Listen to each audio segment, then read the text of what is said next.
La route Keita-Sembe en République du Congo a été inaugurée ce jeudi 11 février 2016 par le président congolais Denis Sassou Nguesso. 169 km bitumés sur un ensemble de 312 km qui relie la République du Congo au Cameroun. La construction de cette route marque une avancée importante dans le cadre du plan directeur consensuel du transport en Afrique centrale adopté au sommet des chefs d'État et des gouvernements de la CAC à Brazzaville en 2002.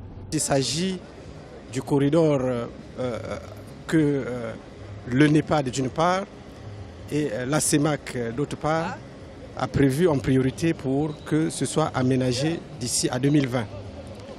Donc le tronçon manquant, c'est le tronçon de Keita à Djoum. Djoum se trouvant au Cameroun, Keita au Congo. Et la partie congolaise devra être aménagée sur 312 km. Pour la construction de la première partie de cette infrastructure, l'entreprise chinoise Sino Hydro Corporation Limited a mis 42 mois. Le président de la République Sassou Nguesso et la première dame Marie-Antoinette Sassou, accompagnés de plusieurs personnalités, ont roulé de Keita à Sembe 169 km pour apprécier le travail accompli. Cette route que le président vient de nous offrir, c'est vraiment un joyau et ça représente vraiment le désenclavement de la population de la Songa.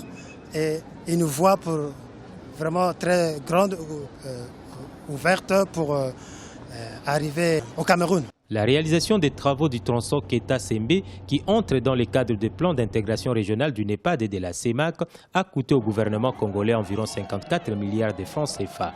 Le Fonds africain pour le développement lui a déboursé 43 milliards. Un comité mixte est composé d'experts de la CEMAC, de la CAC, de la BAD, du Cameroun et du Congo a assuré le suivi du projet dont la deuxième phase sera lancée au mois d'avril 2016.